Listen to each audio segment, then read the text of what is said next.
Hello, people. Welcome or welcome back to my YouTube channel. So, January 2025 is very, very near. Hardly 40 days are left. अगर हम first paper के लिए 5 days exclude कर दें तो hardly you have just 40 days in your hand and इस time पे like I have also started with one mentorship programme and मैंने बच्चों से बात की है उसमें।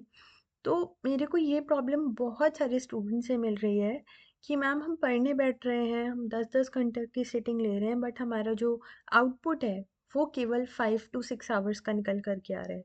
कुछ कुछ स्टूडेंट्स तो ऐसा कह रहे हैं दिन भर स्टडी टेबल पे बैठे रहते हैं, फिर भी 2-2 3-3 घंटे की जो आउटपुट है वो निकल रहा है। तो मैंने वहाँ पे उन स्टूडेंट्स को गाइड किया that they should make a proper plan in that या proper time table in that. तो अगर आपको उसमें पर्सनली असिस्टेंस चाहिए तो definitely you can join my mentorship programme. Link जो गूगल फॉर्म का है मैं डिस्क्रिप्शन में दे दूँगी। हाउएवर अगर मैं एक जनरल गाइडेंस की बात करूँ, देन मैं यहाँ पर कुछ सजेशंस लेकर के आई हूँ एंड आई एम श्योर कि ये जो सजेशंस हैं, ये जो पॉइंट्स हैं मैं आपको ये जो दे रही हूँ, इस पे if you will work upon ना, तो आपका जो आउटपुट है वो 500% से इंक्रीज़ हो जाएगा। लाइक अगर आप 1 घंटा पढ़े हो, 2 घंटा पढ़े हो, तो आप 10 घंटा पढ़ने लगोगे। तो आपको क्या करना है ना, सबसे पहले तो you have to fix your sleep schedule. बहुत सारे स्टूडेंट से जब मैंने बात करी ना, तो सबसे बड़ा जो उनका प्रॉब्लम था वो ये था कि जब मन करता है सो जाते हैं, जब मन करता है उठ जाते हैं। So this is the most important thing. आपका जो भी स्लीप टाइमिंग आपको रखना है, मैं ये नहीं कह रही हूँ कि जल्दी उठो या जल्दी सो जाओ। That is absolutely up to you.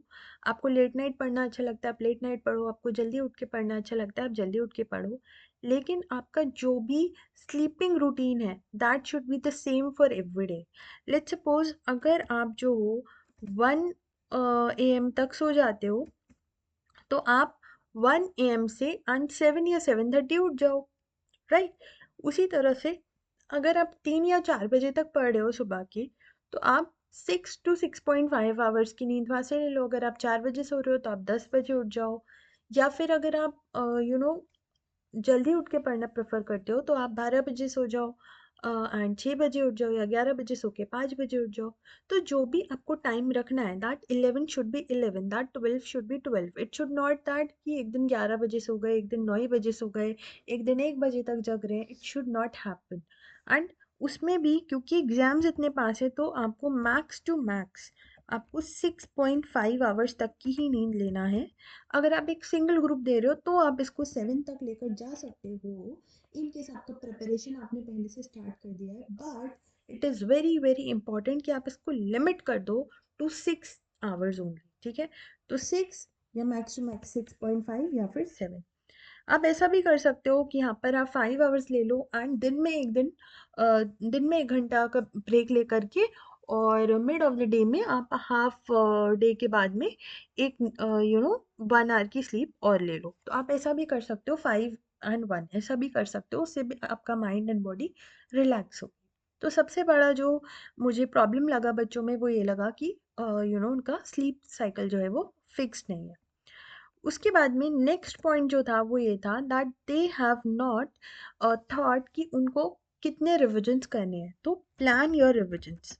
No, मैंने ऑलरेडी वैसे तो प्लानर्स अपलोड कर दिए हैं और मैंने उसमें आपको बता रखा है कि आपको किस तरह से स्टार्ट करना है अपने रिविजन्स। तो बहुत ज़्यादा ज़रूरी है दैट एक सब्जेक्ट को हमें 3 से 4 बार कम से कम रिवाइज करना है। तो उसी तरह से रिवाइज करो। अगर आप एक ही चैप्टर पे लेके बैठे रहोगे ना तो it is never going to end. तो it is very very important to give yourself deadlines.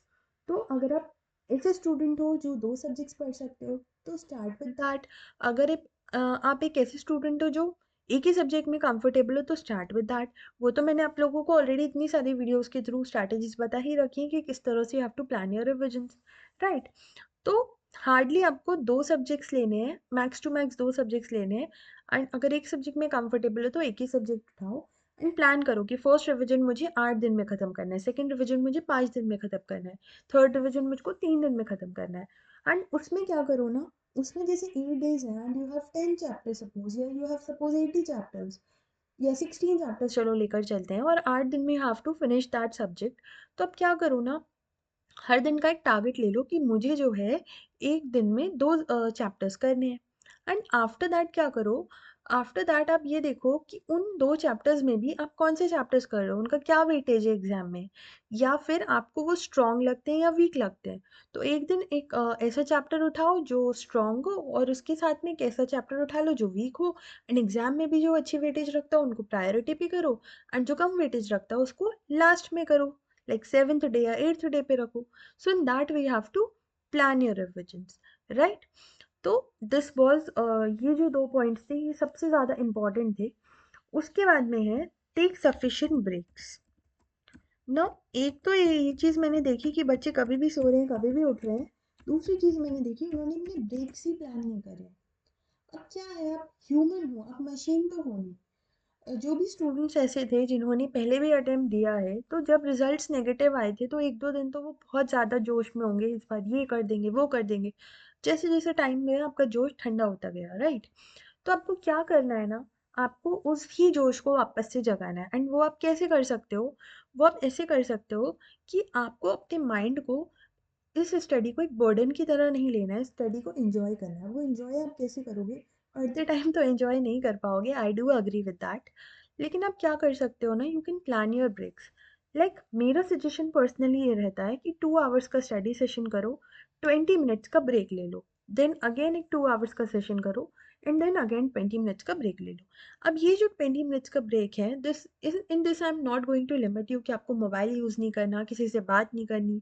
आपका जो मन है वो करो इस 20 मिनट्स में, सोना है, खाना है, पीना है, नाचना है, जो करना है वो करो। लेकिन जब आप 2 आवर्स का एक स्लॉट लगा रहे हो पढ़ने का ना, तो आप उस टाइम केवल और केवल फोकस के साथ पढ़ाई करोगे। कोई आपके पास में डिस्ट्रैक्शंस वहाँ नहीं होने चाहिए, कोई गैजेट्स नहीं होने चाहिए। Even if you are using the YouTube for the revision lectures या कुछ भी, तो भी आप जो हो लैपटॉप या कुछ ऐसा यूज़ करो जिसमें आपने अपने सोशल मीडिया के ऐप्स को इंस्टॉल नहीं कर रखा हो। इनफैक्ट यूट्यूब में भी एक ऐसा अलग से आईडी बना लो जिसमें you haven't subscribe to any other distracting channel. केवल एजुकेशनल कंटेंट है उसमें, एंड दैट टू जिन टीचर्स को आप रेफ़र करो केवल वो। बहुत सारे फैकल्टीज़ को आपको रेफ़र करने की भी ज़रूरत नहीं है। अभी इस पॉइंट पे भी मैं आ रही हूँ, ठीक है? तो इन 3 पॉइंट्स को भी आप फिक्स कर लोगे तो बहुत आपका जो है काफ़ी हद तक your efficiency and your output will increase, क्योंकि ब्रेक्स प्लान्ड होंगे ना, तो आपका मन करेगा पढ़ने का, बिकॉज़ यू नो कि 2 घंटे के बाद तो मुझे ब्रेक मिलने ही वाला है।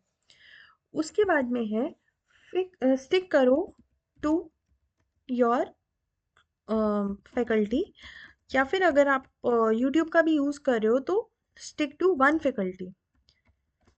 बहुत सारे स्टूडेंट्स क्या करते हैं ना, मल्टीपल फैकल्टीज़ के सजेशंस को फॉलो करते हैं। जैसे कुछ स्टूडेंट्स ऐसे हैं मेंटोरशिप में जो मेरा भी गाइडेंस ले रहे हैं, किसी और का भी देख रहे हैं यूट्यूब पे।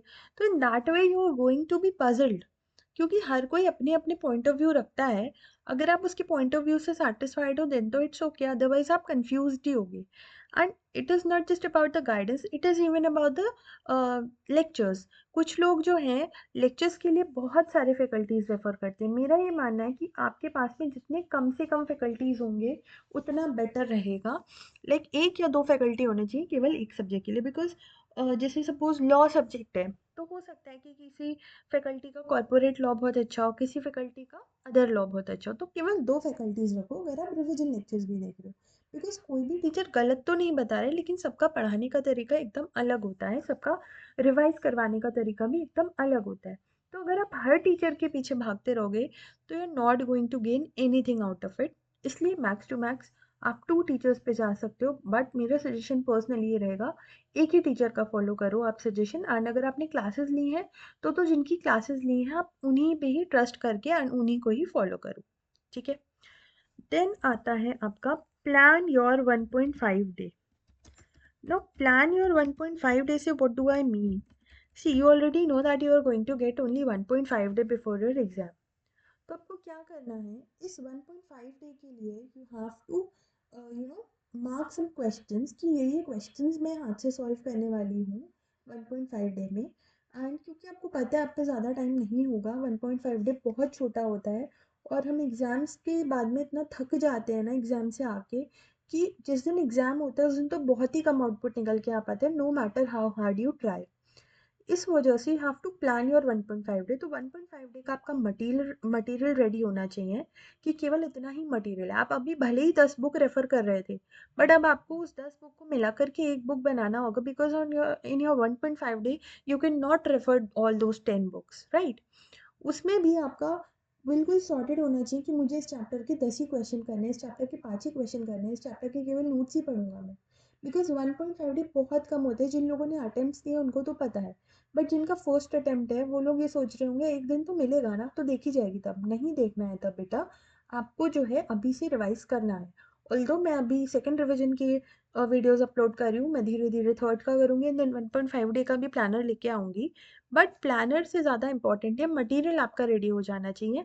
आपको पता होना चाहिए कि आपके पास में नोट्स की कॉपी है या नहीं, क्वेश्चंस कौन कौन से आपको करने हैं या नहीं, एंड आपको कॉन्सेप्ट नोट्स किसके फॉलो करने हैं। ठीक है, जैसे थ्योरी सब्जेक्ट्स हैं तो क्वेश्चन बैंक में भी आपके मार्क्ड होने चाहिए कि मुझे क्वेश्चन बैंक देखनी भी है 1.5 डे में या नहीं देखनी है। वैसे सबसे अच्छा तरीका ये रहता है थ्योरी सब्जेक्ट्स में, specially like audit and law, जो क्वेश्चन बैंक है ना उसी का ही जो कंसेप्ट है उसको अपने नोट्स में इनकॉर्पोरेट कर लो। अगर कोई कोई क्वेश्चंस में ऐसा लग रहा है कि उसकी लैंग्वेज को देखना है तो definitely you can refer to that question bank. Otherwise it is recommended कि जो थ्योरी नोट्स आपने बनाए हैं उसी को ही आप बार बार गो थ्रू करें। ठीक है, तो अगर आप ये सारी टिप्स भी फॉलो करोगे ना तो भी आपका जो स्टडी आउटपुट है वो बहुत ज़्यादा इंक्रीज हो जाएगा। And last but not the least, stop scrolling on social media. ये जो स्क्रोलिंग है ना, रील्स एंड ऑल, ये मैं ब्रेक टाइम में भी अगर आपको मोबाइल यूज़ करने को दे रही हूँ तो it is not suggested to scroll reels, because reels scroll करते टाइम तो आप आवर्स डेज स्पेंड कर सकते हो, आपको तब भी पता नहीं लगेगा। और ये जो है ना ये आपके माइंड को केवल ब्लॉक करेंगे, कुछ भी आपको इसमें कुछ गेन नहीं होगा। आपको लगेगा आपका मूड फ्रेश हो रहा है, बट आप और ज़्यादा थक जाओगे। बिकॉज स्क्रोलिंग में क्या होता है ना, एक बार एक सेट कंटेंट आया, फिर एक फ़नी रील आ गई, उसके बाद में एक मिक्स्ड इमोशंस की रील्स आ गई, फिर कुछ रिलेटेबल कंटेंट आ गया, वो अपने फ्रेंड को शेयर कर दिया। तो there will be variety of emotions जो एक साथ आपका माइंड प्रोसेस करेगा, एंड उस प्रोसेस में आपको पता नहीं लगेगा, बट आप इतना थक जाओगे ना कि जब आप वापस से पढ़ने बैठोगे तो आपको वो थोड़ा परेशान करेगा। तो आप मोबाइल यूज़ कर सकते हो, लेकिन मोबाइल यूज़ केवल अपने बहुत ज़्यादा क्लोज लोगों से बात करने के लिए, like your parents, your close friend, और either the case your girlfriend और बॉयफ्रेंड अगर कोई है तो वो भी अगर आपको समझ रहा है तो you can talk to them, but break time को मेक श्योर करना कि 20 मिनट्स का वो 25 भी नहीं हो। ठीक है, और आप मेडिटेट कर सकते हो, सॉन्ग सुन सकते हो, इन चीज़ों के लिए you can use your mobile. Scrolling से जितना दूर रहोगे उतना बेटर रहेगा, B it your YouTube shorts, your Facebook reels और इंस्टा रील्स। ठीक है, कुछ भी आपको नहीं करना, लिंक्डइन पे कुछ देखना है, नथिंग। आपको जो है केवल अपने माइंड को रिलैक्स करना है। चाहो तो उसमें नैप्स ले लो तो ज़्यादा बेटर है, या वॉक कर लो थोड़ा सा ब्रेक टाइम में, राइट। लेकिन स्क्रोलिंग से हमको बचना है। ठीक है, so this was it for the video, I hope it helps. कोई भी अगर और कोई प्रॉब्लम आ रही हो तो do let me know, I definitely bring a video on it. And अगर आपको कोई भी ऐसा स्टूडेंट है जिसको ऐसा लग रहा है दैट आपको एक पर्सनल मेंटोर चाहिए जो आपकी प्रोग्रेस को ट्रैक कर सके, आपको एक पर्सनलाइज प्लानर दे सके, तो you can definitely register in my mentorship session. वहाँ पे आपको बहुत सारे ऑप्शंस मिल जाएंगे, with test series, without test series. And test series बनाने में पर्सनली बहुत मेहनत लग रही है, ऑल्दो मैंने प्राइस बहुत ही ज़्यादा कम रखे हुए हैं, बहुत ही ज़्यादा अफोर्डेबल रख रखे हैं जिससे हर कोई अफोर्ड कर पाएगा। तो आप डेफिनेटली मेरे से जुड़ सकते हो। एंड जनरल गाइडेंस के लिए तो मैं हमेशा आपको यूट्यूब से एंड टेलीग्राम से हेल्प करती ही रहूँगी। ठीक है ना, so this was it for the video and thank you so much for listening. All the very best for your exams, and I hope कि इन टिप्स को फॉलो करोगे एंड अपना आउटपुट जो है वो बहुत ज़्यादा बढ़ा लोगे।